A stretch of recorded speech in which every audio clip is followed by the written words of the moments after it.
feel the smiles on our faces. Roadside stories in an RV, making memories along the way. Toddling, toddling, toddling.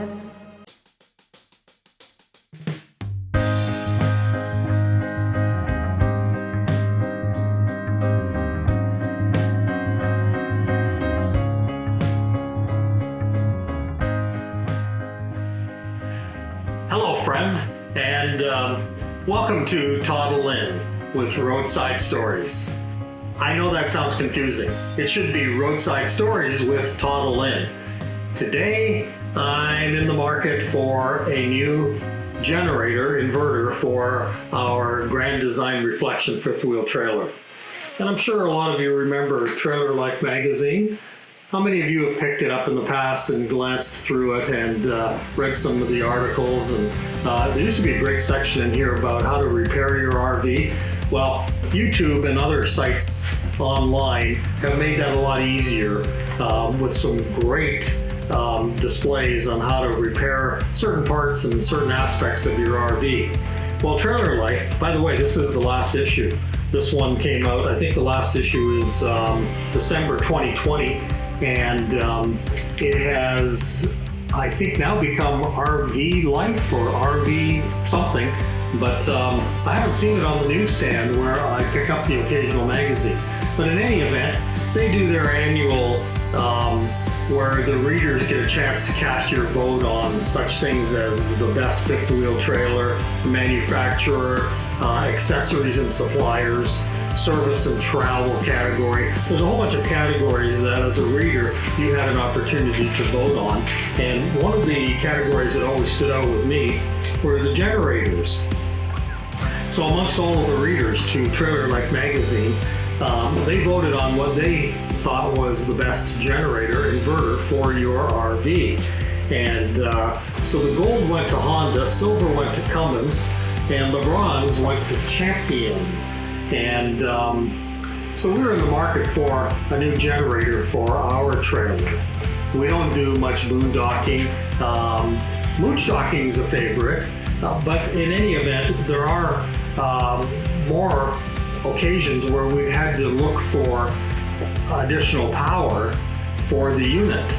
And we've always relied on our batteries to run our 12-volt system and shore power for things like the microwave and the refrigerator, although the refrigerator runs on propane, but it's also nice to have a generator.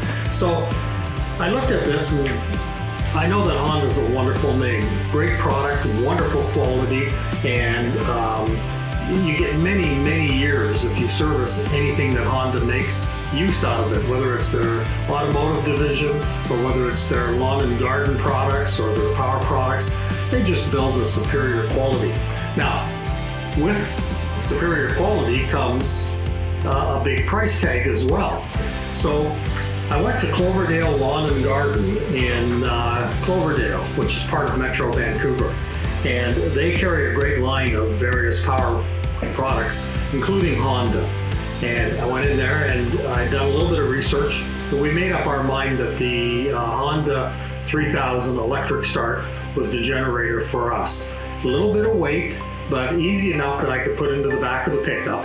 And where we needed additional power, whether it was to recharge our computers or cell phones or run the air conditioning or the refrigerator or whatever, then we'd have that capability with the Honda generator. And I was delighted, of course, to see in the former Trailer Life magazine that Honda was number one. So we went to Cloverdale, had a look at Cloverdale Lawn and Product in all of the generators they offer. And while we were there, they were trying to convince us of a generator package that was a 3400 watt BE. It's a company that's here in British Columbia, and they make some good generators. From the folks that bought them, they really like them. But we had our mind set on a Honda. So while we were there, the sales rep tried to steer us toward the BE and away from Honda. But over the years, we've had a number of Honda vehicles, Acura vehicles, and my lawnmower, the weed eater, and the list goes on. And like I said when I started this, we really enjoyed the reliability and the quality of Honda. Sure, you pay a little more up front, but over the years, I've learned it's better to pay for good quality. It'll last you a little bit longer than trying to minimize the budget and buy something that ends up being tossed out a year or two or three down the road later on. So they kept promoting the BE. Now the Honda was 2,700 Canadian dollars. The BE 3600, and you'll see some pictures of that coming up in the video, was $1,400. It was a 3600. It had a lot more features, a lot more accessories than the Honda did. But as I mentioned, we were convinced that we were going to buy a Honda. And so it came down to $1,400 versus $2,700. So remember what I said. We prefer to buy quality over price. For us, quality, selection, service, price generally is the fourth thing. And I know that there are buyers that price, quality, selection, and service. Some consumers just don't care about service. It could be the fourth on their list of what they're shopping for, where for us, it's the opposite. Price is the fourth thing in our shopping list, on our shopping list. So we bought the Honda generator, and throughout this video, I'll show you the BE. So while we were there, I walked over and had a look at the box. You can buy two BE generator inverters, 3,400 watts. They had a special offering, $24.95. So that's $24.95 Canadian. So for under $2,500 Canadian, we could have had two BE generator inverter. I know what you're thinking. Why didn't you do that? Buy one, put it away in your garage, take the one with you, and when it dies and it's finished, go grab the new one, and you'll probably get twice the life out of it. Well, that makes a lot of sense too. It does. But storage, for me, is a big issue in my garage. So I try to minimize, not buy two generators because of price. We had made up our mind we were going to go with the Honda, so we bought the Honda. Now, when we bought the Honda, we also were interested to see what it could do, and I'm going to introduce you to Kaylin, who is the part owner of Cloverdale Lawn and Garden, and he gave us just a very thorough introduction to the Honda generator. I have had that happen occasionally. When I remember buying an Acura car, the salesman would not let me sign on the bottom line until we went for a test drive, and he showed me every feature, everything that car could do. We went back to the dealership, then we signed on the line. I had already made up my mind that I wanted an Acura TL, and we just negotiated a good price. And although, I said price wasn't the issue, but I got a good deal. And before we signed on the bottom line and he ran it into his sales manager for final approval, he said, "No, I'm not going to sell you this car until you go for a test drive." Well, that was much the same with this demonstration on how a Honda generator works. So I'm going to introduce you to Kaylin, and I want you to see how thorough he is. He's humorous at times, but he's very determined to show you what this generator can do and how you look after it. Maintenance to him is key. And I had already said that. I said, if you look after something, it should last you almost a lifetime. So here's Kaylin with his introduction of the new Honda generator we purchased at Cloverdale Lawn and Garden in beautiful downtown Cloverdale, British Columbia. Cloverdale, by the way, is the world's home to the second largest rodeo in the world, although that's been downsized over the years as well. Everybody knows the Calgary Stampede in Calgary, Alberta. Well, this is Cloverdale, and they have a beautiful rodeo as well. I know I've digressed, but in any event, here's Kaylin, and I'd like you to watch how thorough he was in demonstrating the do's and don'ts of using a generator. That's a 1.5 amp load. All it is there's a fan in the back that keeps the coils cool. So there's a constant 1.5 amp load being drawn by this unit. So if I add that, that's 6.5 amps. That's with the equal throttle off. That's 11.5 amps with the equal throttle on, and it shows you on this meter here. It's actually producing.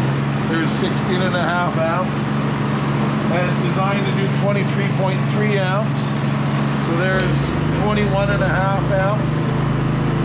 And you can see it's past the 20 there, so it's 21.5 amps. Designed to do 23.3. There's 26.5 amps. It shows it's past 25. So it's doing more than it claims. It says green and overload is not in, which is a bit of a concern for me. Because we're drawing 3 amps more than it's designed to do, or at least 2 amps more than it's designed to do. And now I'm going to show you how much it can do. So we're going to watch here for the overload. Start dialing it in quickly because I don't want to put on. So that's another 5 amps. We're now pushing 29 amps. It's not going into overload. So now I'm going to put on another 5 amps. So right now we're at 26.5 amps. There's 31.5 amps. It's still not going to overload. Now we're going to dial it more. There. Finally, right here, look at it. It's 32 amps. 32 amps before it went to red. It was at 32. So that is, it's supposed to do 23. If you're running it in that range, everything you plug into it is pooched. Wow. This eventually will be pooched, and I have no sympathy for you. Okay, well, Honda believes, and this is where what I like of the VE.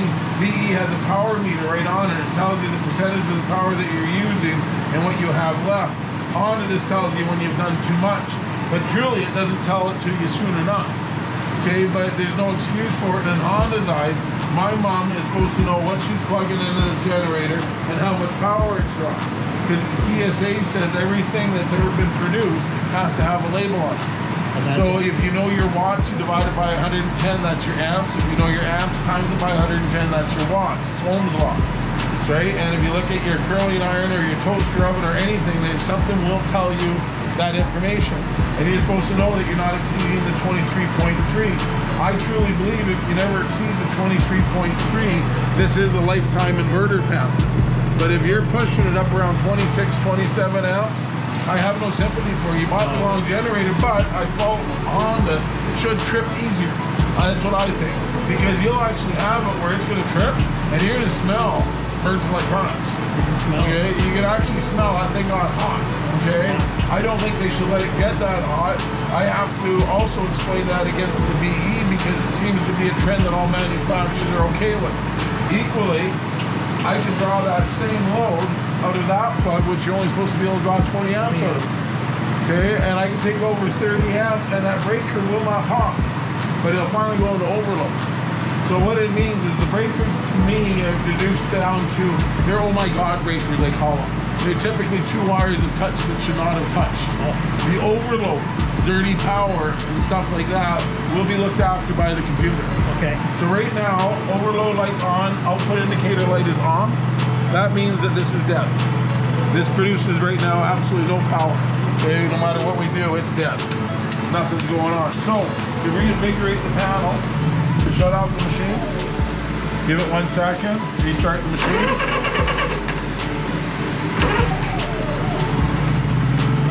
And your green light will come back on. The panel's now alive again, and now we're producing electricity again. Okay, so if you ever have to restart this panel, you bought the wrong machine. I suggest a half an hour timeout. Really think what you're doing because you bought the wrong. You're so far north of where you're supposed to be. Okay, don't go there. Okay, know what you're plugging in. Know you're within that. I've had many people take out panels, and when they do, when I talk to them, like you're powering what? They always have that same stupid answer. But it was doing it. Just because it's doing it. That's the worst test you can do. Plug it in, honey. Let's see if the generator can handle it. No. No, read the damn labels. So when this cord is plugged in, you cannot use these then? Oh, yes. Oh, yeah. No, everything here is fully... What you're not supposed to do is you're not supposed to use this when you're using this. You either use this or you use this. When you use this must be off. Okay. Because the computer will not sense this as a load. Okay. And at low RPM, you get very little power. Okay. So you want the eco throttle off, and then you get 8.3 amps continuous unregulated. So that means as the battery comes up, the charger does not go down. Okay. So car, truck, boat battery, no issues. 8 amps isn't too much. But a motorcycle battery, you can boil it quite easily. Okay, so that's your eco throttle. I always recommend start it with eco throttle off, because if you're starting the generator because you need it, this would be more for backup power for the house. Power goes up, you want to start the generator. First thing you do is plug in an extension cord that's loaded. If it's at the low RPM and it's not warm, it's going to fall on its face and stall. So if you start it with eco throttle off, it's high RPM, it'll accept whatever load you give it, and the moment you apply your load, you turn it on. Okay. Now, if it's part of setting up camp, by all means, start it with the eco throttle on. By the time you use it, it'll be warm enough. Okay. Okay? So let me understand. Start it with this off. Get into that habit, yes. Okay. And then as soon as you apply your Plug load, it in, turn it on. then- okay. Yeah. Okay. Yeah. So the breakers are, oh my God, breakers. Your output light green comes on. Here, let's come down there.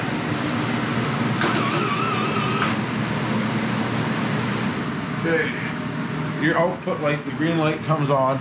That tells you that you have power coming out to the panel, as you saw. Right. When it goes to overload, this will first flash with that on. When it decides it's too much, it shuts down the panel, in which case that will be off. This will still be on. Oil alert is not powered by a battery. It is powered by the electricity that was firing the spark plug. So when the oil's too low, instead of providing the power to the plug, it provides it to this light, so it's blinking at you. So if you're not looking at it, you won't see it, because when you stop turning over the motor, if the battery's dead and you're over here yanking, you're not seeing that. When the wife says, honey, should that light be flashing? Don't say, shut up, I'm trying to start it. Yeah, it's okay, so that's that light, and it'll flash. The output light, if you read the owner's manual, that's also your very rude hour meter. It will give you one flash for 500 hours, I believe it is, and then 2 flashes for 1,000, or it might be per 100 hours. And my memory doesn't work that well, but your top green light is an hour meter. Okay. It goes up to, I think, maximum 500 hours, and it's 5 flashes for that, for then on forever. But if you ever go to resell it, or when the kids get to inherit, they get to see that. And yeah, that's right, on the way home, you gotta remember, you gotta decide who's getting it in the will. Yes. They'll fight over this the same way they will your cash. Okay, on this here side, really important, it's a G. I saw that. Okay, now firstly, I trust you to study your owner's manual and study all the warning labels. Okay, and on it and in the manual it says, under no condition do you ever use it in the presence of rain, snow, or moisture. Right. Their ass is covered, you can't sue them. Right. Every power tool you own tells you the same thing. Their ass is covered, you can't sue them. There's an inherited risk of electricity and water. Right. If you choose to do it, it's your risk. Right. To do it without a ground is just stupid. It's triple isolated from ground. You have a generator on rubber mounts in a plastic body on rubber feet. It ain't never finding ground. Let it find ground instead of through your shoes. Right. Okay, because of liabilities, especially with it being filmed, it's absolutely critical you do it in coordinates with the BC electrical code or the electrical code in your area, which people will not comply. It's too much. Do what makes you happy. Nobody's gonna give you a ticket, but to do nothing, I think, is stupid. So connect something to that so it sees the ground. Riverdale, British Columbia, part of the GVRD, just outside of Vancouver, about 30-35 minutes east of Vancouver. And this is where we purchased our Honda generator. But I wanted to show you the BE 3600 watt inverter. At the time that we bought ours, they were offering two BE 3600 watt inverter generators for $2,500. Yep, you heard me correct. That's 2,500 Canadian shekels, and you would get 2 of these. We chose not to take them up on the offer and chose instead to go with the Honda generator because of reliability, easy retail. But the BE is a generator inverter that is made locally here in British Columbia, and a lot of customers like them. It's a 212cc powered engine, electric start, 2 UBS charging ports, digital LED control panel, comes with ultra quiet operation, and that's 65 dB on that scale, 3600 max watt output, and fuel tank capacity 9 liters or 2.35 gallons. 9 hours is the runtime at half load. So there you get a 1 by 120 volt 60 hertz AC duplex, 1x 120 volt 3-prong twist lock, 1x 12 volt 8.3A DC. You know what? I'm just as lost at this information as you are in listening to me. Parallel compatibility. Okay, capabilities. So that means you can hook 2 of these up together, lithium battery included, and that offer, it's a really great offer for this generator. 2 for $2,500, and I think they were $1,400 each if you bought them individually. But technology is certainly changing for the RVer. There's lots of choices when it comes to generator. Inverters, if you're set up boondocking, mooch docking, or you lack power and you need even just to run the air conditioner for a couple hours to cool the unit down inside, mom can run, or dad can run the microwave and any other accessories that you have plugged into these. If you hook 2 of these up, it's quite a deal. 2 3,600 watt inverter generators for $2,500 plus tax Canadian. But as I mentioned, we chose from Cloverdale Lawn and Garden the Honda generator for a number of reasons: reliability, resale factor.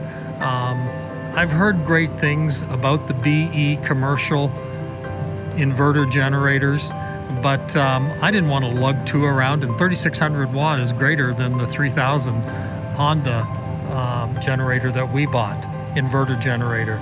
But there's lots of options.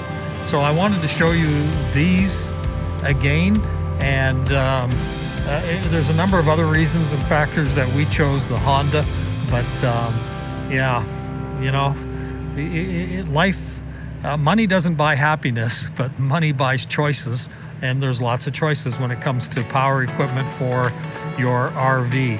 So I'm here to pick up the wheel accessory kit for our Honda. It wasn't available at the time that we bought the Honda inverter generator, but it is now. It came in, so I'm here to pick it up. But again, I just wanted to show you a locally made in British Columbia 3,600 watt inverter generator. Super quiet. The folks here gave me a demonstration, but there they are.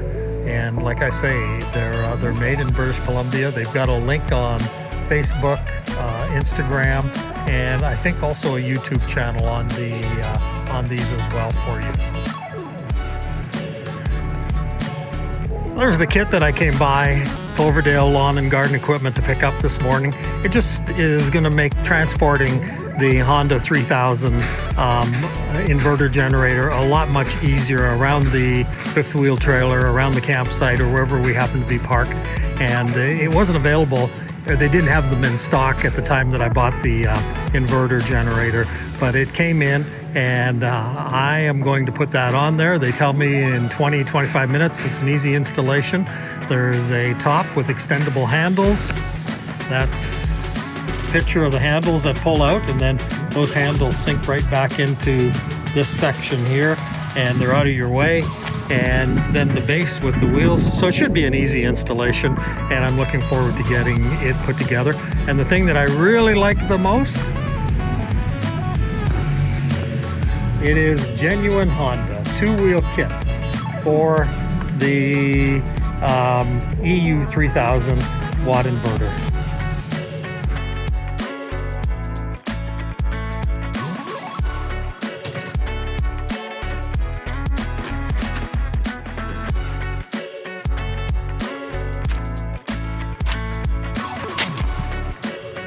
That's about as easy as it gets in transporting a generator that weighs about 140 pounds. That is our inverter EU 3000 IS, and it's electric start. And one of the features that I didn't talk about on the intro to this video is how quiet this generator is. It is extremely quiet. And that, I think, in a campground is something that your neighbors would truly appreciate. Very simple to use. Remember that wonderful instruction I got at Cloverdale Lawn and Garden? So, pull the choke out. Well, I've already started wrong. Turn the fuel on, pull the choke out, hit the key, push the choke in, and that is about as quiet as it gets. I'm not sure, I think you can hear me over the generator, the inverter. That's the Honda, how quiet it is. It is extremely quiet, easy to transport, and sitting beside the trailer, whether we're in a campground or we're far enough away from our next door neighbor, for a couple hours running this generator that even works in cold climate, or has cold climate technology, it's the reason, one of the reasons that we chose Honda.